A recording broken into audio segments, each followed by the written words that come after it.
ഇന്നപ്പോൾ നമ്മൾ ഫൈനൽ അക്കൗണ്ട്സിൻ്റെ ഒരു കണക്കാണ് ചെയ്യുന്നത്. അതായത് 15 മാർക്കിന് ചോദിക്കുന്ന എല്ലാ ഐറ്റംസും കൂടി അഡ്ജസ്റ്റ്മെൻറ്റ്സും ഉള്ള ഒരു കണക്ക്. അതായത് അപ്പോൾ നമ്മൾ പി ആൻഡ് എൽ അക്കൗണ്ട് ഉണ്ടോ, prepare the statement of profit and loss account for the year ended 31st March 2014 and balance sheet of the company as on date. അപ്പോൾ ഇവർ നമ്മളോട് പ്രോഫിറ്റ് ആൻഡ് ലോസ് അക്കൗണ്ടും ബാലൻസ് ഷീറ്റും വരയ്ക്കണം എന്നാണ് പറഞ്ഞേക്കുന്നത്. അപ്പം നമുക്കറിയാം ക്വസ്റ്റനിൽ ഫൈനൽ അക്കൗണ്ട് വരയ്ക്കാൻ പറഞ്ഞേക്കുന്ന ക്വസ്റ്റൻ ആണെങ്കിൽ അതിൽ ഏറ്റവും ആദ്യം പ്രോഫിറ്റ് ആൻഡ് ലോസ് അക്കൗണ്ട് വരയ്ക്കുക, അതിനുശേഷം സർപ്ലസ് അക്കൗണ്ട് വരയ്ക്കുക. കാരണം എന്താണ്, ഇവിടെ സർപ്ലസ് അക്കൗണ്ടിൻ്റെ ഓപ്പണിംഗ് ബാലൻസ് ക്വസ്റ്റനിൽ ഉണ്ട്. ഇത് കണ്ടോ, സർപ്ലസ് അക്കൗണ്ട് 5000 കിടക്കുന്നുണ്ടോ.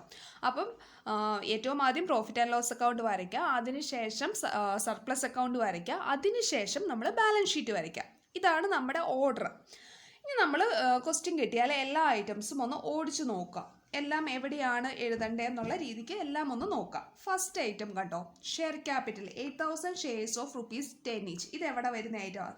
അത് ഓരോന്നും എവിടെയാണെന്നുള്ളത് സൈഡിലൊന്ന് കുറിച്ച് വെക്കുവാണെങ്കിൽ നിങ്ങൾക്ക് എളുപ്പമായിരിക്കും. അപ്പം ഫസ്റ്റ് ഷെയർ ക്യാപിറ്റൽ ബാലൻസ് ഷീറ്റിൽ വരുന്ന ഐറ്റമാണ്. അടുത്ത സ്റ്റോക്ക് 1/4/2003 51,000. ഇത് ഓപ്പണിംഗ് സ്റ്റോക്കാണ്. Opening stock P and L അക്കൗണ്ടിൽ വരുന്ന ഐറ്റമാണ്. അപ്പം പി എന്ന് കൊടുത്ത പ്രോഫിറ്റ് ആൻഡ് ലോസ് അക്കൗണ്ടും ബി എന്ന് കൊടുത്ത ബാലൻസ് ഷീറ്റും കേട്ടോ. അടുത്ത പർച്ചേസസ് ആൻഡ് സെയിൽസ്. പർച്ചേസസും സെയിൽസും പ്രോഫിറ്റ് പി ആൻഡ് എൽ അക്കൗണ്ടിൽ വരുന്നതാണ്. സെയിൽസ് റിട്ടേൺ എന്താ ചെയ്യേണ്ടത്? ഈ സെയിൽസിൻ്റെ അന്ന് റിട്ടേൺ പി ആൻഡ് എൽ അക്കൗണ്ടിൽ കുറച്ച് എഴുതേണ്ടതാണ്. ജനറൽ എക്സ്പെൻസസും പി ആൻഡ് എൽ അക്കൗണ്ട്, വേജസും പി ആൻഡ് എൽ അക്കൗണ്ട്, സാലറിയും P and L account,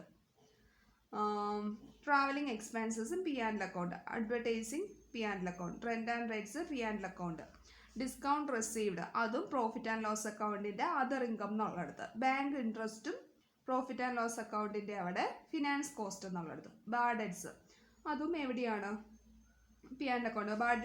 bad ഡെറ്റ്സിന് അഡ്ജസ്റ്റ്മെൻറ്റ് ഉണ്ടോയെന്നാണ് ഞാൻ നോക്കിയത്. ഈ ക്വസ്റ്റിന് ബാഡ് ഡെറ്റ്സ് ഒറ്റ ഏറ്റവും ഉള്ളൂ, അപ്പം വേറെ അഡ്ജസ്റ്റ്മെൻ്റ് ഒന്നുമില്ല. അതർ എക്സ്പെൻസസിൻ്റെ അകത്ത് ബാഡ് ഡെറ്റ് എന്ന് പറഞ്ഞ് കാണിക്കാം. അടുത്തത് ബിൽഡിംഗ്, ഇത് ബാലൻസ് ഷീറ്റിൻ്റെ ഐറ്റമാണ്. Plant and machinery balance sheet, sundry debtors and creditors balance sheet, loan balance sheet, cash balance sheet, reserve fund balance sheet, preliminary expenses balance ഷീറ്റിൽ റിസർവ്സ് ആൻഡ് സർപ്ലസ് നിന്ന് less ചെയ്യേണ്ടതായിട്ടാണ്. സർപ്ലസ് അക്കൗണ്ട്, സർപ്ലസ് അക്കൗണ്ട് നമ്മൾ separate surplus account വരയ്ക്കണം എന്ന് പറഞ്ഞല്ലോ. ഇനി നമ്മുടെ adjustments ഒന്ന് നോക്കാം. ഒന്നാമത്തെ പ്രൊവൈഡ് 2,500 ഫോർ ടാക്സേഷൻ. എന്ത് ചെയ്യുക, പ്രോഫിറ്റ് ആൻഡ് ലോസ് അക്കൗണ്ട് വരയ്ക്കുമ്പം ഏറ്റവും ലാസ്റ്റായിട്ട് ടാക്സ് എക്സ്പെൻസ് ലെസ് ചെയ്യുക. ബാലൻസ് ഷീറ്റിൽ ഷോർട്ട് ടൈം പ്രൊവിഷൻ്റെ അകത്തും കാണിക്കും.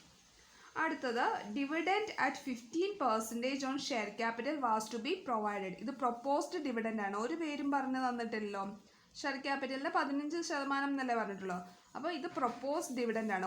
ഇങ്ങനെ പറഞ്ഞാലും പ്രൊപ്പോസ്ഡ് ഡിവിഡൻഡ് ആണ്, അല്ലെങ്കിൽ പ്രൊപ്പോസ്ഡ് ഡിവിഡൻഡ് എന്ന് പറഞ്ഞു തരും, അല്ലെങ്കിൽ ഫൈനൽ ഡിവിഡൻഡ് എന്ന് പറയും. ഇനി ഒന്നും പറഞ്ഞിട്ടില്ലെങ്കിലും അത് പ്രൊപ്പോസ്ഡ് ഡിവിഡൻഡ് ആണ്. അപ്പം propose dividend 15% on share capital. അപ്പോൾ ഷെയർ ക്യാപിറ്റൽ എത്രയാണോ അതിൻ്റെ 15%. അപ്പോൾ ഷെയർ ക്യാപിറ്റൽ എന്ന് പറയുന്നത് ഈ ക്വസ്റ്റിനിൽ 80,000 ആണ്. അപ്പോൾ ഈ 80,000ൻ്റെ 15%, 80,000 ഇൻറ്റു 15 ഡിവൈഡഡ് ബൈ 100. അടുത്ത ട്രാൻസ്ഫർ ടു റിസർവ്. നമുക്കറിയാം അതിൻ്റെ ട്രീറ്റ്മെൻറ്റ്. സർപ്ലസ് അക്കൗണ്ടിൽ ലെസ്സും ചെയ്യണം, ബാലൻസ് ഷീറ്റ് വരയ്ക്കുമ്പോൾ റിസർവ്സ് എന്ന സർപ്ലസിൽ ആഡും ചെയ്ത് കാണിക്കണം. അടുത്ത stock on 31st March 2014 was valued at 22,000. ഇത് ക്ലോസിംഗ് സ്റ്റോക്ക് ആണ്. Closing stock P and L അക്കൗണ്ടിൽ ചേഞ്ച് ഇൻ ഇൻവെൻട്രിക്കകത്തും കാണിക്കണം, ബാലൻസ് ഷീറ്റിലും അസറ്റ് സൈഡിലും കാണിക്കണം. Ignore corporate dividend tax. അപ്പം ഇഗ്നോർ എന്ന് പറഞ്ഞിട്ടുണ്ട്, അതായത് ഒഴിവാക്കിയിട്ടുണ്ടെന്ന്. അപ്പോൾ ഈ ക്വസ്റ്റ്യൻ ചെയ്യുമ്പം കോർപ്പറേറ്റ് ഡിവിഡൻഡ് ടാക്സ് എടുക്കേണ്ട ആവശ്യം ഇല്ല, ഇഗ്നോർ എന്നാണ് പറഞ്ഞേക്കുന്നത്. ഇഗ്നോർ എന്ന് പറഞ്ഞാൽ ഒഴിവാക്കിയിട്ടുണ്ടെന്ന്. അപ്പം കോർപ്പറേറ്റ് ഡിവിഡൻഡ് ടാക്സിൻ്റെ കാൽക്കുലേഷൻ നമ്മൾ ചെയ്യേണ്ടതാണ്. അപ്പോൾ ആദ്യം നമുക്ക് പി ആൻഡ് എൽ അക്കൗണ്ട് ഒന്ന് വരയ്ക്കാം. അപ്പം പ്രോഫിറ്റ് ആൻഡ് ലോസ് അക്കൗണ്ടിൻ്റെ ഫോർമാറ്റ് നമ്മൾ വരച്ചു വെച്ചു. അതിന് ശേഷം നമുക്ക് ഓരോ ഐറ്റംസ് അങ്ങ് എഴുതി പോകാം. അപ്പോൾ ആദ്യം revenue from operations, just item എന്താണേലും എല്ലാ ഐറ്റംസും ഉണ്ട്. അപ്പോൾ നമുക്ക് ഐറ്റം ഒന്ന് എഴുതി പോകാം. എന്നിട്ട് നമുക്ക് നോട്ട്സ് ടു അക്കൗണ്ട് വരച്ച് ആ കിട്ടുന്ന എമൗണ്ട് നോട്ട് നമ്പറും കൊടുത്ത് എമൗണ്ട് ഇവിടെ ചെയ്താൽ. അപ്പോൾ ആദ്യം നമുക്ക് ഐറ്റംസ് ഒന്ന് എഴുതി പോകാം. ആദ്യം റവന്യൂ ഫ്രം ഓപ്പറേഷൻസ്, അതിന് ശേഷം അതർ ഇൻകം. ഇത് രണ്ടും കൂടെ ആഡ് ചെയ്യുമ്പോൾ നമുക്ക് എന്ത് കിട്ടും? ഇതിൻ്റെ രണ്ടിൻ്റെ കൂടെ എമൗണ്ട് ആഡ് ചെയ്യുമ്പോൾ ടോട്ടൽ റവന്യൂ കിട്ടും. അപ്പോൾ ഇങ്ങനെ നമുക്ക് ബാക്കിയുള്ളതോടെ എഴുതി വെക്കാം. ഈ വശത്തുള്ള പർട്ടിക്കുലേഴ്സിൻ്റെ അവിടെയുള്ള എല്ലാ ഐറ്റംസും എഴുതി വെച്ചേക്കാം നമുക്ക്. എന്നിട്ട് നമുക്ക് ചെയ്യാനായിട്ട് തുടങ്ങാം. അപ്പോൾ ഇത് ടോട്ടൽ റവന്യൂ. ഈ 1ഉം ഈ 2ഉം കൂടെ ആഡ് ചെയ്തേ. അങ്ങനെ ബാക്കിയുള്ളതോടെ എഴുതാം. അപ്പം ബാക്കിയുള്ള ഐറ്റംസ് കൂടെ എഴുതി വെച്ചു. എല്ലാ ഐറ്റംസും എഴുതിയതേ ഉള്ളൂ. നോട്ട് നമ്പർ പ്രിപ്പയർ ചെയ്തിട്ടില്ല.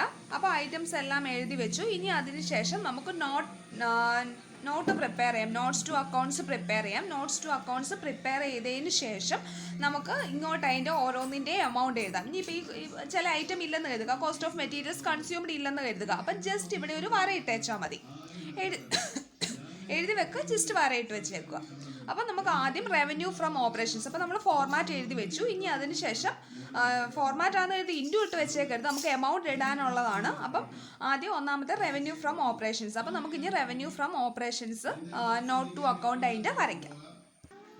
അപ്പം നോട്ട്സ് ടു അക്കൗണ്ട്സിൻ്റെ അകത്ത് ആദ്യത്തെ റവന്യൂ ഫ്രം ഓപ്പറേഷൻ നമ്മൾ എഴുതി. റവന്യൂ ഫ്രം ഓപ്പറേഷനിൽ വരുന്ന ഐറ്റം സെയിൽസിൻ്റെ അകത്ത് സെയിൽസ് റിട്ടേൺ ഉണ്ടെങ്കിൽ ലെസ് ചെയ്യുക, പിന്നെ എക്സൈസ് ഡ്യൂട്ടി ഉണ്ടെങ്കിൽ അതും. അത്രയാണ് നമ്മുടെ റവന്യൂ ഫ്രം ഓപ്പറേഷൻസിൻ്റെ അകത്ത് വരുന്ന ഐറ്റം. അപ്പോൾ ഈ ക്വസ്റ്റിനിൽ ഏതൊക്കെയാണ് ഉള്ളതെന്ന് നമുക്ക് നോക്കാം. സെയിൽസ് ഉണ്ട് 3,30,000. പിന്നെ എന്ത് ചെയ്യുക, സെയിൽസ് റിട്ടേണും ഉണ്ട്. അപ്പം ഇതിൻ്റെ അകത്തുനിന്ന് ഈ റിട്ടേണിൻ്റെ 3,800 കുറച്ചിട്ടുള്ള എമൗണ്ട് നമുക്ക് ഇവിടെ എഴുതാം.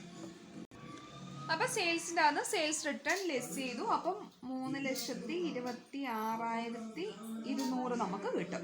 അപ്പം ഈ എമൗണ്ട് കൊണ്ട് നമുക്ക് എഴുതാം.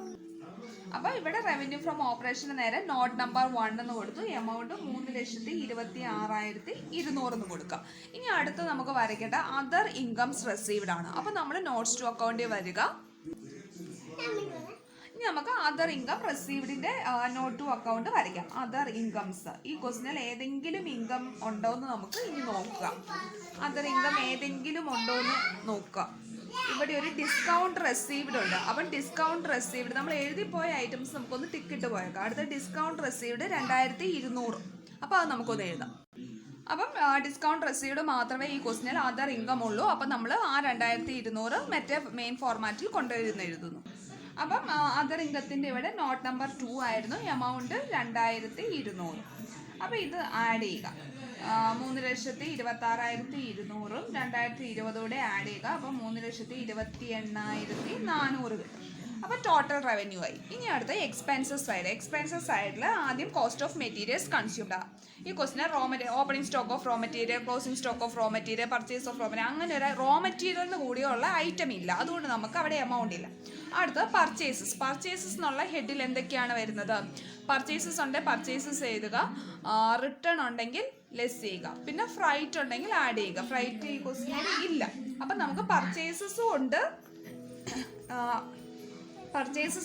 റിട്ടേൺ ഈ ക്വസ്റ്റിനിൽ ഇല്ല. പർച്ചേസസ് റിട്ടേൺ ഇല്ല, സെയിൽസ് റിട്ടേൺ മാത്രമേ ഉള്ളൂ. അപ്പോൾ ഈ പർച്ചേസസിന് 2,20,000 എഴുതി വെച്ചാൽ മതി.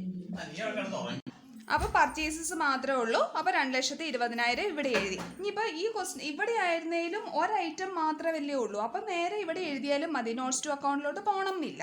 അപ്പോൾ ഇവിടെ പർച്ചേസസ് മാത്രമേ ഉള്ളൂ. അതുകൊണ്ട് ഇവിടെ ഡയറക്റ്റ് ആയിട്ട് എഴുതി, നോട്ട്സ് ടു അക്കൗണ്ടിലോട്ട് പോയില്ല. അടുത്ത ചേഞ്ചസ് ഇൻ ഇൻവെൻട്രി എന്ന് പറഞ്ഞിട്ടുണ്ടെങ്കിൽ opening stock minus closing stock. അത് നമുക്ക് എന്താണെങ്കിലും നോട്ട്സ് ടു അക്കൗണ്ട്സിലോട്ട് പോകണം.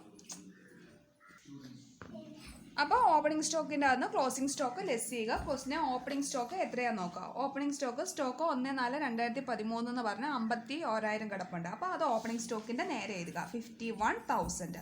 ക്ലോസിംഗ് സ്റ്റോക്ക് അഡ്ജസ്റ്റ്മെൻറ്റിൽ പറഞ്ഞിട്ടുണ്ട്. Stock on 31st March 2014 was valued at 22,000. അപ്പം ഇതിൽ നിന്ന് 22,000 ലെസ് ചെയ്യുക. അപ്പോൾ നമുക്ക് 29,000 കിട്ടും. ഇത് നമ്മൾ കൊണ്ട് നമ്മുടെ മെയിൻ ഫോർമാറ്റിൽ എഴുതുക. ഇവിടെ നോട്ട് നമ്പർ 3 എന്ന് കൊടുത്തു. എമൗണ്ട് 29,000. അടുത്ത എംപ്ലോയി ബെനിഫിറ്റ് എക്സ്പെൻസ് ക്വസ്റ്റിന് ഉണ്ടോ എന്ന് നോക്കുക. അത് വേജസ്, സാലറി അങ്ങനത്തെ ഐറ്റംസ് ആണ്. ഈ ക്വസ്റ്റിനിൽ വേജസും ഉണ്ട്, സാലറി ഉണ്ട്. അപ്പോൾ ഇത് രണ്ടുമാണ് ഇവിടെ വരുന്നത്. അപ്പോൾ നോട്ട്സ് ടു അക്കൗണ്ടിൽ പോവുക, എംപ്ലോയി ബെനിഫിറ്റ് എക്സ്പെൻസസ് എഴുതുക. അപ്പോൾ എംപ്ലോയി ബെനിഫിറ്റ് എക്സ്പെൻസസിൽ വേജസ് ഉണ്ട്. വേജസ് 12,000. സാലറി ഉണ്ട്. ഔട്ട്സ്റ്റാൻഡിംഗ് ഒക്കെ ഉണ്ടായിരുന്നെങ്കിൽ ഇവിടെ വേണം ആഡ് ചെയ്യാൻ. ഇപ്പോൾ വേജസ് ഔട്ട്സ്റ്റാൻഡിംഗ് ഉണ്ടെങ്കിൽ വേജസ് എഴുതുക, ആഡ് ഔട്ട്സ്റ്റാൻഡിംഗ് എന്ന് പറഞ്ഞ് എഴുതുക. അപ്പോൾ ഈ ക്വസ്റ്റിന് അതൊന്നും ഇല്ലാത്തതുകൊണ്ട് നമ്മൾ ഡയറക്റ്റ് വേജസ് എഴുതി. സാലറി എത്ര എമൗണ്ട് 18,700. അപ്പോൾ ഇത് രണ്ടും കൂടെ ആഡ് ചെയ്യുക. അപ്പോൾ 30,700 കിട്ടും. 30,700 ഇതുകൊണ്ട് നമ്മൾ മറ്റേടത്ത് എഴുതുക. അപ്പോൾ എംപ്ലോയി ബെനിഫിറ്റ് എക്സ്പെൻസിൻ്റെ നേരെ അവിടെ 4 കൊടുത്തുകൊണ്ട് ഇവിടെയും 4 കൊടുക്കുക, 30,700 കൊടുക്കുക. ഇനി അടുത്ത ഫിനാൻസ് കോസ്റ്റ്. ഫിനാൻസ് കോസ്റ്റിൽ എന്തെങ്കിലും ഇൻട്രസ്റ്റോ, ബാങ്ക് ഇൻട്രസ്റ്റ്, ഡിബഞ്ചർ ഇൻട്രസ്റ്റ്, അങ്ങനെ എന്തെങ്കിലും ഇൻട്രസ്റ്റ് ഓൺ ലോൺ അങ്ങനെയുള്ള ഐറ്റംസ് ആണ് ഇവിടെ വരുന്നത്. നമ്മുടെ ക്വസ്റ്റ്യൻ നോക്കുക. ക്വസ്റ്റ്യനിൽ ഇങ്ങനെ ഇൻട്രസ്റ്റ് കൂടി എന്തെങ്കിലും ഉണ്ടോ എന്ന് നോക്കുക. നമ്മൾ ഈ പി എന്ന് എഴുതി വെച്ചാൽ മതി. ഇല്ലേ നിങ്ങളിവിടെ ഈ ലെറ്റർ എഴുതുമ്പോൾ ഏത് ഹെഡിലാണെന്നൂടെ എഴുതി വെക്കുക. ഇപ്പം ഇവിടെ നമ്മൾ പ്രോഫിറ്റ് ആൻഡ് ലോസ് അക്കൗണ്ട് എഴുതി ട്രാവലിംഗ് എക്സ്പെൻസ്, അപ്പോൾ സൈഡിൽ അതർ എക്സ്പെൻസസിനൂടെ വേണം എഴുതുക. അപ്പോൾ നിങ്ങൾക്ക് പെട്ടെന്ന് എളുപ്പമുണ്ട്. അഡ്വർടൈസ്മെൻറ്റ്, അതർ എക്സ്പെൻസ്, അങ്ങനെ ഓരോന്നും വേണമെങ്കിൽ കൊടുക്കാം. അപ്പം നമ്മൾ ഏതെങ്കിലും ഇൻട്രസ്റ്റ് ഉണ്ടോ എന്ന് നോക്കുക. ഈ ക്വസ്റ്റ്യനിൽ ബാങ്ക് ഇൻട്രസ്റ്റ് ഉണ്ട്. അപ്പോൾ ബാങ്ക് ഇൻട്രസ്റ്റ് ഫിനാൻസ് കോസ്റ്റിൻ്റെ അകത്ത് വരുന്നതാണ്. അപ്പം നമ്മൾ എന്ത് ചെയ്യുക, ഈ ഒരു ഐറ്റം മാത്രമേ ഉള്ളൂ. അതുകൊണ്ട് നമുക്ക് വേണമെങ്കിൽ ഡയറക്റ്റ് ആയിട്ട് ഇങ്ങോട്ട് തന്നെ എഴുതാം. ഫിനാൻസ് കോസ്റ്റ് വേണ്ട ബ്രാക്കറ്റിൽ ബാങ്ക് ഇൻട്രസ്റ്റ് എന്ന് കൊടുക്കുക. ബാങ്ക് ഇൻട്രസ്റ്റ് എമൗണ്ട് എത്രയാണെന്ന് നോക്കുക. ആ എമൗണ്ട് നമ്മൾ ഇങ്ങോട്ട് എഴുതുക. ബാങ്ക് ഇൻട്രസ്റ്റിൻ്റെ എമൗണ്ട് 850 അത് നമ്മൾ എഴുതി. ഇനി ഈ ക്വസ്റ്റിന് ഡിപ്രിസിയേഷൻ ഏതെങ്കിലും പറഞ്ഞിട്ടുണ്ടോ എന്ന് നോക്കുക. അഡ്ജസ്റ്റ്മെൻറ്റിലായിരിക്കും യൂഷ്വലി ഡിപ്രിസിയേഷൻ പറയുക. ഒന്നിൻ്റെയും ഡിപ്രിസിയേഷൻ പറഞ്ഞിട്ടില്ല. അപ്പോൾ അങ്ങനെ ഒരു ഐറ്റം ഈ ക്വസ്റ്റിനില്ല. അപ്പം ജസ്റ്റ് ഒരു വരയിട്ട് വെക്കുക. അടുത്തത് അതർ എക്സ്പെൻസസ്. അതർ എക്സ്പെൻസസ് എന്താണെങ്കിലും ഉണ്ട്. ഇവിടെ നമ്മൾ എടുക്കാതെ ബാക്കി കിടക്കുന്ന എല്ലാ പി എന്ന് കിടക്കുന്നതും ഏതിൽ വരും? അതർ എക്സ്പെൻസസിൽ വരും. അതർ എക്സ്പെൻസസിൽ വരുന്നത് ഏതൊക്കെയാണെന്നൊന്ന് നോക്കുക. ജനറൽ എക്സ്പെൻസ് അതർ എക്സ്പെൻസസിൽ വരുന്നതാണ്. ട്രാവലിംഗ് എക്സ്പെൻസസും അതർ എക്സ്പെൻസിൽ വരുന്നതാണ്. പിന്നെ അഡ്വർടൈസിങ് അതർ എക്സ്പെൻസസിൽ വരുന്നതാണ്. പിന്നെ റെൻ്റ് ആൻഡ് റേറ്റ്സും അതർ എക്സ്പെൻസസിൽ വരുന്നതാണ്. പിന്നെ ഡിസ്കൗണ്ട് റിസീവ്ഡ് നമ്മൾ ഓൾറെഡി എഴുതി. ബാങ്ക് ഇൻട്രസ്റ്റ് എഴുതി. ബാഡ് ഡെറ്റ്സ് അതർ എക്സ്പെൻസസിൽ വരുന്നതാണ്. ബാക്കിയെല്ലാം ബാലൻസ് ഷീറ്റ് ആണല്ലോ. അപ്പോൾ 1, 2, 3, 4, 5 ഈ 5 ഐറ്റംസ് ആണ് അതർ എക്സ്പെൻസസിൽ വരുന്നത്. അത് ഓരോന്ന് ഇങ്ങോട്ട് എഴുതുക. അപ്പോൾ ഓരോ ഐറ്റംസ് നമ്മൾ എഴുതി. ബാഡ് ഡെറ്റ്സിൻ്റെ ഇവിടെ ആകെ ട്രയൽ ബാലൻസിൽ ഒരു ബാഡ് ഡെറ്റ് മാത്രം 2500 തന്നിട്ടുള്ളൂ. അതുകൊണ്ട് നമ്മൾ ഇങ്ങോട്ട് എഴുതി. ഇനി ബാഡ് ഡെറ്റ്സിന് ട്രീറ്റ്മെൻറ്റ് ഉണ്ടായിരുന്നെന്ന് എഴുതുക. അപ്പോൾ ബാഡ് ഡെറ്റ്സിൻ്റെ എമൗണ്ട് ഇന്നർ കോളത്തിൽ എഴുതുക. എന്നിട്ട് ആഡ് ചെയ്യാനുള്ളതൊക്കെ ആഡ് ചെയ്യുക. എല്ലാം കഴിഞ്ഞ് ലാസ്റ്റ് ഫൈനൽ ആൻസർ ഔട്ടർ കോളത്തിലോട്ട് എഴുതിയാൽ മതി. അപ്പോൾ ബാഡ് ഡെറ്റ്സിന് ഇവിടെ ട്രീറ്റ്മെൻറ്റ് വേറെ ഒന്നും ഇല്ലാത്തതുകൊണ്ട് 2500 എന്നുള്ളത് നമ്മൾ ഔട്ടർ കോളത്തിൽ തന്നെ എഴുതി. ഇനി ഇതെല്ലാം കൂടെ ആഡ് ചെയ്യുക. 13,950 കിട്ടും. അപ്പോൾ ഈ എമൗണ്ട് നമുക്ക് നമ്മുടെ മെയിൻ ഫോർമാറ്റിൽ കൊണ്ടെഴുതാം.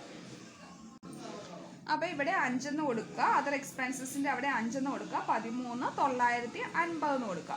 അപ്പോൾ നമ്മുടെ എല്ലാ എക്സ്പെൻസസും നമ്മുടെ കഴിഞ്ഞു. ഇനി എക്സ്പെൻസസ് എല്ലാം കൂടെ ടോട്ടൽ ചെയ്യുക. എക്സ്പെൻസസ് എല്ലാം കൂടെ ടോട്ടൽ ചെയ്യുമ്പം 2,94,500 കിട്ടും. അപ്പം നമുക്ക് അതർ എക്സ്പെൻസസിൻ്റെയും ടോട്ടലായി അതർ ടോട്ടൽ റവന്യൂവിൻ്റെയും ടോട്ടലായി. അപ്പോൾ ഈ ടോട്ടലിൽ നിന്ന് ഈ ടോട്ടൽ കുറയ്ക്കുമ്പോൾ എന്ത് കിട്ടും? പ്രോഫിറ്റ് ബിഫോർ ടാക്സ് കിട്ടും. അപ്പോൾ 3,28,400 മൈനസ് 2,94,500. അപ്പം നമുക്ക് 33,900 കിട്ടും. ഇനി ഈ ക്വസ്റ്റിനെ പ്രൊവിഷൻ ഫോർ ടാക്സേഷൻ ഉണ്ടോ എന്ന് നോക്കുക. പ്രൊവിഷൻ ഫോർ ടാക്സേഷൻ ഉണ്ടോ എന്ന് നോക്കുക. ഇതുണ്ടോ പ്രൊവിഷൻ ഫോർ ടാക്സേഷൻ 2,500 പറയുന്നുണ്ട്. അപ്പോൾ ആ 2,500 നമ്മൾ എന്ത് ചെയ്യുക? ഇവിടെ ലെസ് ചെയ്യുക. അപ്പം 33,900 ആകുന്ന 2,500 ലെസ് ചെയ്യുമ്പോൾ 31,400 കിട്ടും. 31,400 ഇതാണ് പ്രോഫിറ്റ് ആഫ്റ്റർ ടാക്സ്. അപ്പം നമ്മുടെ P&L അക്കൗണ്ട് കഴിഞ്ഞു. ഇനി നമ്മൾ അടുത്തത് വരയ്ക്കേണ്ടത് സർപ്ലസ് അക്കൗണ്ടാണ്. അപ്പോൾ ഇനി നമ്മൾ മെയിൻ ഹെഡിങ് കൊടുക്കുക സർപ്ലസ് അക്കൗണ്ട്. സർപ്ലസ് അക്കൗണ്ട് പർട്ടിക്കുലേഴ്സും എമൗണ്ട് കോളവുമാണ് വേണ്ടത്. അപ്പോൾ സർപ്ലസ് അക്കൗണ്ടിന് പർട്ടിക്കുലേഴ്സും എമൗണ്ടും എഴുതി വെച്ച്. അപ്പോൾ നമുക്ക് സർപ്ലസ് അക്കൗണ്ടിൽ എന്താണ് വരുന്നത് എന്നുള്ളത് നമുക്ക് ഒന്ന് പറയാം. കാരണം ആദ്യത്തെ ക്വസ്റ്റ്യൻ അല്ലേ. അപ്പം നന്നായിട്ട് ഡീറ്റെയിൽഡ് ആയിട്ട് പറഞ്ഞു പോകുന്നതുകൊണ്ടാണ് എല്ലാം ഇങ്ങനെ ഓരോന്ന് നിർത്തി പറയുന്നത്. അപ്പോൾ സർപ്ലസ് അക്കൗണ്ടിൽ മെയിനായിട്ട് ആദ്യം നമ്മൾ എന്ത് ചെയ്യും? സർപ്ലസ് അക്കൗണ്ടിൻ്റെ ഓപ്പണിംഗ് ബാലൻസ് ചെയ്തു. അതായത് നമ്മുടെ ക്വസ്റ്റ്യനിൽ തന്നിട്ടുണ്ട്. അതായത് ഇത് കണ്ടോ, ഈ ട്രയൽ ബാലൻസിൽ തന്നിട്ടുണ്ട്. സർപ്ലസ് അക്കൗണ്ടിൻ്റെ ഓപ്പണിംഗ് ബാലൻസ് തന്നിട്ടുണ്ട് 5,000 കണ്ടില്ലേ. അപ്പോൾ ഈ 5,000 ആദ്യം നമ്മൾ ഓപ്പണിംഗ് ബാലൻസ് അല്ലെങ്കിൽ balance at the beginning of the year എന്ന് പറഞ്ഞ് നമ്മൾ കൊടുക്കും. എന്നിട്ട് അതിൻ്റെ കൂടെ കറണ്ട് ഇയർ പ്രോഫിറ്റ് ആഡ് ചെയ്യും. ഇപ്പോൾ നമ്മൾ P&L അക്കൗണ്ട് പ്രിപ്പയർ ചെയ്തിട്ട് നമുക്കൊരു ആൻസർ കിട്ടിയിട്ടില്ലേ? P&L അക്കൗണ്ട് പ്രിപ്പയർ ചെയ്ത് നമുക്കൊരു ആൻസർ 31,400 ഇല്ലേ? ആ 5,000 കൂടെ ഈ 31,400 ആഡ് ചെയ്യും. എന്നിട്ട് 4 ഐറ്റംസ് ലെസ് ചെയ്യാനായിട്ടുണ്ട്. ഒന്ന് ട്രാൻസ്ഫർ ടു റിസർവ്, പിന്നെ ഒന്ന് ഇൻറ്റീരിയം ഡിവിഡൻറ്റ്, ഒന്ന് പ്രൊപ്പോസ് ഡിവിഡൻറ്റ്, പിന്നെ ഒന്ന് കോർപ്പറേറ്റ് ഡിവിഡൻറ്റ് ടാക്സ്. ഈ ക്വസ്റ്റിനിൽ ആകെ ഉള്ളത് ഏതാണ്? ലെസ് ചെയ്യാനുള്ള ഐറ്റംസിൽ ആകെ ഉള്ളത് പ്രപ്പോസ്ഡ് ഡിവിഡൻറ്റ് മാത്രമേ ഉള്ളൂ. കോർപ്പറേറ്റ് ഡിവിഡൻറ്റ് ടാക്സ് വേണ്ടെന്ന് ഇവർ പറഞ്ഞിട്ടുണ്ട്. ഇഗ്നോർ ചെയ്തേക്കുമെന്ന്, ഒഴിവാക്കിയിട്ടുണ്ടെന്ന് പറഞ്ഞിട്ടുണ്ട്. അപ്പോൾ അതില്ല. പിന്നെ ഇൻറ്റീരിയം ഡിവിഡൻറ്റ് ഈ ക്വസ്റ്റിനിൽ പറയുന്നില്ല. പിന്നെ ട്രാൻസ്ഫർ ടു റിസർവ് ഉണ്ട് കേട്ടോ.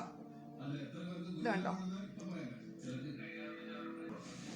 അപ്പോൾ സർപ്ലസ് അക്കൗണ്ട് നമ്മൾ പറയുവാണ്. സർപ്ലസ് അക്കൗണ്ടിൽ എന്തൊക്കെയാണ് വരുന്നതെന്നുള്ളത് ഒന്നുകൂടെ നമുക്ക് പറയാം. കാരണം ആദ്യം നമ്മൾ ചെയ്യുന്ന ക്വസ്റ്റ്യൻ ആണ്. അപ്പം ഡീറ്റെയിൽഡ് ആയിട്ട് ഒന്ന് പറഞ്ഞു പോകാമെന്ന് ഓർത്തിട്ടാണ് ഓരോന്ന് പറയുന്നത്. എനിക്കറിയാം ഓൾറെഡി P&L അക്കൗണ്ട് നിങ്ങളെ പഠിപ്പിച്ചതാണ്.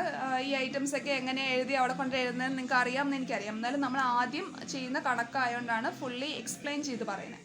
അപ്പോൾ ഇനി സർപ്ലസ് അക്കൗണ്ടിൽ ആദ്യം നമ്മൾ സർപ്ലസ് അക്കൗണ്ടിൻ്റെ ഓപ്പണിംഗ് ബാലൻസ് എഴുതുക. അതായത് ക്വസ്റ്റ്യനിൽ ട്രയൽ ബാലൻസിൽ തരും എന്ന് ഞാൻ പറഞ്ഞില്ലേ, ഇത് കണ്ടോ സർപ്ലസ് അക്കൗണ്ടിൽ നിന്ന് കിടന്നിട്ട് 5,000 ഉണ്ട്. ഈ 5,000 ഏറ്റവും ആദ്യം എഴുതുക. അതിന് ശേഷം കറണ്ട് ഇയർ പ്രോഫിറ്റ് ആഡ് ചെയ്യുക. ഇപ്പം നമ്മൾ പ്രിപ്പയർ ചെയ്തിട്ടുള്ള P&L അക്കൗണ്ടിൻ്റെ ഫൈനൽ ആൻസർ ഉണ്ടല്ലോ അത് ആഡ് ചെയ്യുക. അതിനുശേഷം 4 ഐറ്റംസ് ലെസ് ചെയ്യാനുണ്ട്. ഒന്ന് ട്രാൻസ്ഫർ ടു റിസർവ്, ഒന്ന് ഇൻറ്റീരിയം ഡിവിഡൻഡ്, ഒന്ന് പ്രപ്പോസ് ഡിവിഡൻഡ്, ഒന്ന് കോർപ്പറേറ്റ് ഡിവിഡൻഡ് ടാക്സ്.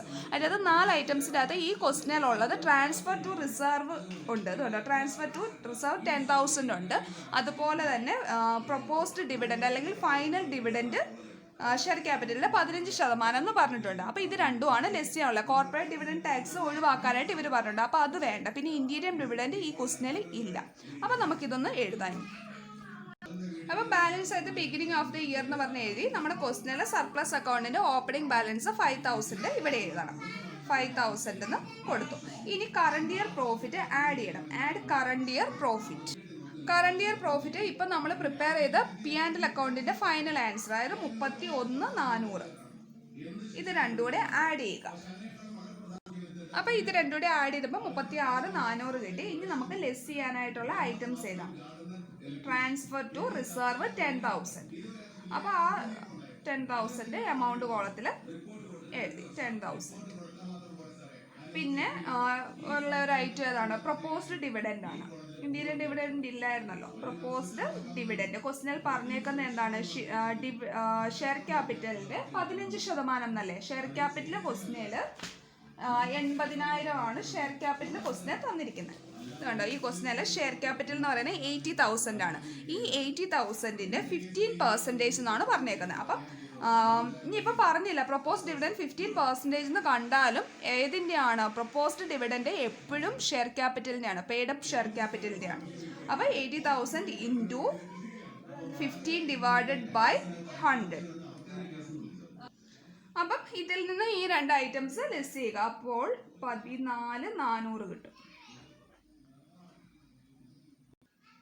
അപ്പം ഇതോടെ സർപ്ലസ് അക്കൗണ്ട് കഴിഞ്ഞു. അപ്പോൾ ഇത്ര നമ്മൾ P&L അക്കൗണ്ട് വരച്ച് വെക്കുക, സർപ്ലസ് അക്കൗണ്ട് വരച്ച് വെക്കുക. ഇനി അടുത്ത ബാലൻസ് ഷീറ്റാണ്. അപ്പം ബാലൻസ് ഷീറ്റിൻ്റെ അകത്ത് ഫസ്റ്റ് ഐറ്റം 1 കൊടുത്ത് റോമൻ ലെറ്റർ 1 എന്ന് കൊടുക്കുക. Equity and liabilities. Equity and liabilities എന്ന് കൊടുത്ത് ഒന്നാമത്തെയാണ് ഷെയർ ഹോൾഡേഴ്സ് ഫണ്ട്. അപ്പോൾ ഷെയർ ഹോൾഡേഴ്സ് ഫണ്ട് എന്ന് എഴുതി. അതിൻ്റെ അകത്ത് ഒന്നാമത്തെയാണ് ഷെയർ ക്യാപിറ്റൽ. ഷെയർ ക്യാപിറ്റലിൻ്റെ അകത്ത് വരുന്നത് share capital, equity share capital അങ്ങനത്തെ അത് വരും. പിന്നെ കോൾസ് ഇൻ അരിയർ ഉണ്ടെങ്കിൽ കോൾസ് ഇൻ അരിയർ ലെസ് ചെയ്യണം. ഈ ക്വസ്റ്റ്യൻ കോൾസ് ഇൻ അരിയർ ഒന്നും പറയുന്നില്ല. അപ്പോൾ ഈ ക്വസ്റ്റ്യൻ കോൾസ് ഇൻ അരിയറോ അങ്ങനെ ഒന്നും പറയാത്തതുകൊണ്ട് ആകെ ഷെയർ ക്യാപിറ്റൽ മാത്രമേ ഉള്ളൂ. ഈ 80,000 ഷെയർ ക്യാപിറ്റൽ മാത്രമേ ഉള്ളൂ. അപ്പോൾ നമ്മൾ എന്ത് ചെയ്യുക? ഇവിടെ ഷെയർ ക്യാപിറ്റലിൽ നിന്ന് കുഴപ്പമുണ്ട്. അതിൻ്റെ നേരെ നോട്ട്സ് ടു അക്കൗണ്ട് വരയ്ക്കാൻ പോകേണ്ട കാര്യമില്ല. ഒരു ഐറ്റം മാത്രമേ ഉള്ളൂ. അതുകൊണ്ട് ഇവിടെ നേരെ 80,000 എന്ന് കൊടുത്തു. ഇനി അടുത്ത് ബി റിസർവ്സ് ആൻഡ് സർപ്ലസ് നമ്മൾ എന്താണെങ്കിലും വരയ്ക്കണം.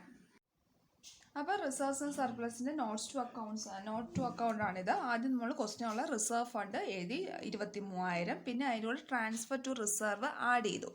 അഡ്ജസ്റ്റ്മെൻറ്റിൻ്റെ അത് ട്രാൻസ്ഫർ ടു റിസർവ് പറയുന്നുണ്ട്. ആ ട്രാൻസ്ഫർ ടു റിസർവ് ആഡ് ചെയ്തു.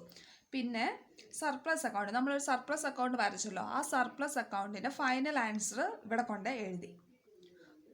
അതിന് ശേഷം പ്രിലിമിനറി എക്സ്പെൻസ് ക്വസ്റ്റ്യനിലുള്ളതുകൊണ്ട് ആ പ്രിലിമിനറി എക്സ്പെൻസ് ലാസ്റ്റ് ആയിട്ടുമായിട്ട് നമ്മളിവിടെ ലെസ് ചെയ്തു. ഇനി പ്രിലിമിനറി എക്സ്പെൻസസ് റൈറ്റ് ഓഫ് എന്നൊക്കെ പറഞ്ഞുണ്ടായിരുന്നെങ്കിൽ റൈറ്റ് ഓഫ് ചെയ്തതിന് ശേഷം മിച്ചമുള്ള പോർഷൻ ഇവിടെ കൊണ്ട് എന്ത് ചെയ്യുക?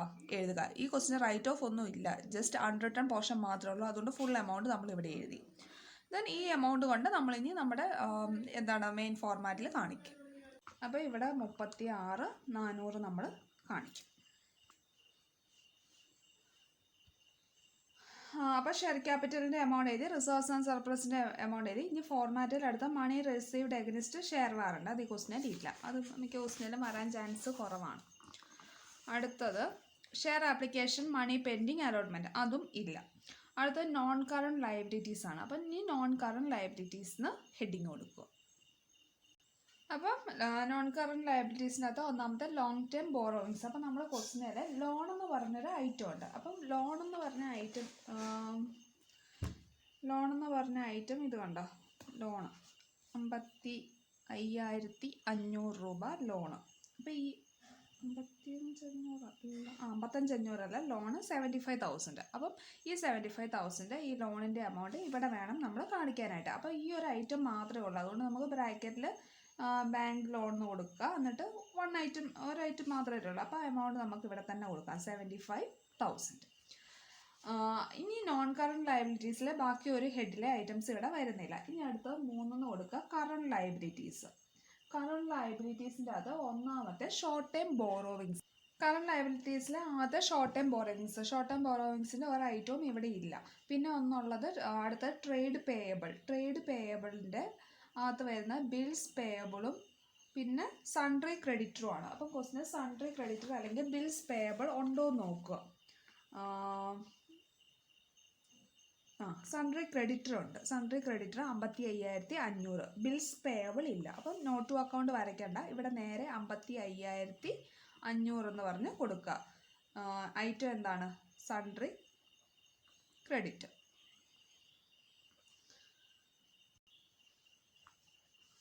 അപ്പോൾ 55,500 കൊടുത്തു. ഇനി അടുത്തത് short term provisions. Short term പ്രൊവിഷൻസിൻ്റെ അകത്താണ് എപ്പോഴും നമ്മുടെ provision for taxation, proposed dividend, corporate dividend tax അതൊക്കെ വരുന്നത്. അപ്പോൾ ഈ ക്വസ്റ്റിനിൽ provision for taxation, provision for ടാക്സേഷനും ഉണ്ട്, അതുപോലെ തന്നെ പ്രൊപ്പോസ്ഡ് ഡിവിഡൻറ്റും ഉണ്ട്. 2 ഐറ്റംസ് ഉണ്ട്. അപ്പോൾ നമുക്കിതിൻ്റെ നോട്ട് ടു അക്കൗണ്ട് ഇവിടെ 2 കൊടുത്തു. നമുക്കിനി നോട്ട് ടു അക്കൗണ്ട് വരയ്ക്കാം.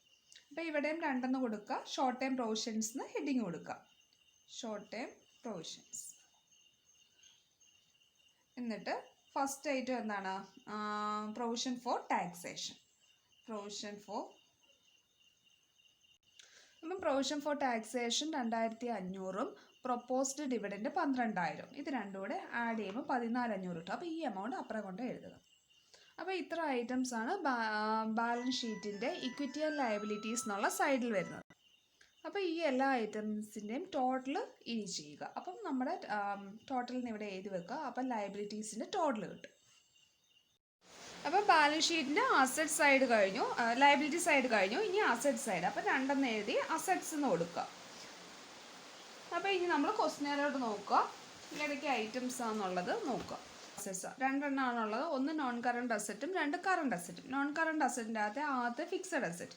ഫിക്സഡ് അസറ്റിൻ്റെ അകത്ത് ആദ്യം ടാഞ്ചിബിൾ അസറ്റ്. ടാഞ്ചിബിൾ അസറ്റ്സ് 2 ക്വസ്റ്റിനിലുള്ളത്. ഒന്ന് ബിൽഡിങ്ങും ഒന്ന് പ്ലാന്റ് ആൻഡ് മെഷീനറി. അപ്പോൾ അത് 2 ഉള്ളത് നമുക്ക് നോട്ട്സ് ടു അക്കൗണ്ടിൽ പോയി വരയ്ക്കാം. അപ്പം ടാഞ്ചിബിൾ അസറ്റ് എന്നുള്ള നോട്ട് ടു അക്കൗണ്ട് വരച്ചു. ഒന്ന് ബിൽഡിങ്, 2 പ്ലാന്റ് ആൻഡ് മെഷീനറിയാണ് ക്വസ്റ്റിനിലുള്ളത്. അപ്പോൾ അത് 2 എഴുതി. ഇനിയിപ്പോൾ ഡിപ്രിസിയേഷൻ ഉണ്ടായിരുന്നെങ്കിൽ കറസ്പോണ്ടിങ് ഐറ്റത്തിൻ്റെ അന്ന് ലെസ് ചെയ്ത് കാണിക്കണമായിരുന്നു. ഇവിടെ ഡിപ്രിസിയേഷൻ ഒന്നും ഇല്ലാത്തതുകൊണ്ട് 2 എഴുതി ആഡ് ചെയ്ത് 1,93,000. ഇത് നമ്മൾ നേരെ ഫോർമാറ്റിൽ കൊണ്ട് എഴുതുക. അപ്പം 3 കൊടുക്കുക, 1,93,000 എന്നും കൊടുക്കുക. ഇനി അടുത്തതെന്ന് പറയുന്നത് നമ്മുടെ മെയിൻ ഫോർമാറ്റിലുള്ളത് ഇൻടാഞ്ചിബിൾ അസറ്റ്സ് ആണ്. അതായത് ബി എന്നുള്ളത് ഇൻടാഞ്ചിബിൾ അസറ്റ്സ്. ഈ ക്വസ്റ്റിനിൽ ഇൻടാഞ്ചിബിൾ അസറ്റ്സ് ഗുഡ് വില്ലോ അങ്ങനെ എന്തെങ്കിലും ഉണ്ടോ എന്ന് നോക്കുക. ഈ ക്വസ്റ്റിനിൽ ഒരു ഐറ്റംസും ഇല്ലാത്തതുകൊണ്ട് ജസ്റ്റ് ഒന്ന് വരയിട്ട് വെച്ചേക്കുക.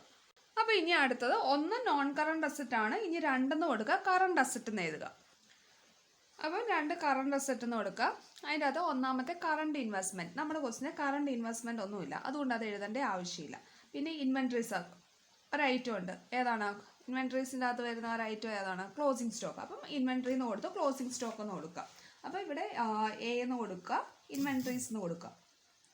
ഇൻവെൻട്രീസ് എന്ന് കൊടുത്തിട്ട് ക്ലോസിംഗ് സ്റ്റോക്കിൻ്റെ എമൗണ്ട് നമ്മുടെ എമൗണ്ട് കോളത്തിലോട്ട് എഴുതി വെച്ചാൽ മതി. ഒരു ഐറ്റം അല്ലേ ഉള്ളൂ. അപ്പോൾ ആ എമൗണ്ട് കോളത്തിലോട്ട് എഴുതി വെച്ചാൽ മതി. ക്ലോസിംഗ് സ്റ്റോക്കിൻ്റെ എമൗണ്ട് ക്വസ്റ്റിനെ നോക്കുക, 22,000 ആണ്. ആ 22,000 ഇവിടെ എഴുതുക. ഇനി അടുത്തത് ട്രേഡ് റെസീവബിൾസ്. സി എന്നുള്ള ട്രേഡ് റെസീവബിൾസ്. നമ്മുടെ ക്വസ്റ്റിന് സൺട്രി ഡെറ്ററും അതുപോലെ തന്നെ ബിൽസ് റെസീവബിളും ഉണ്ടോ എന്ന് നോക്കുക.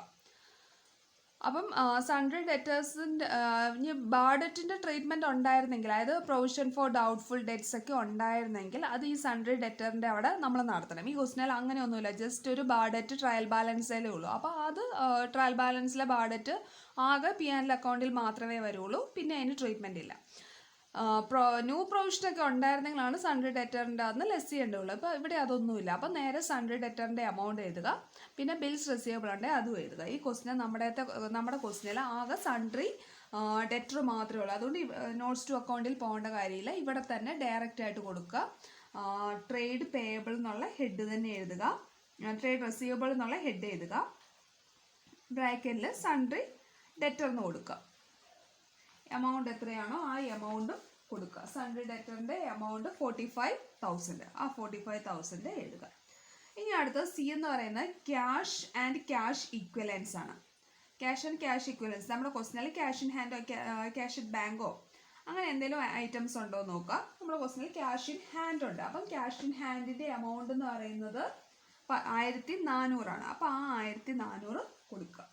പിന്നെ അതർ കറണ്ട് അസറ്റ്സ് ആണ്. അപ്പം നമ്മുടെ ക്വസ്റ്റ്യൻ നോക്കാം.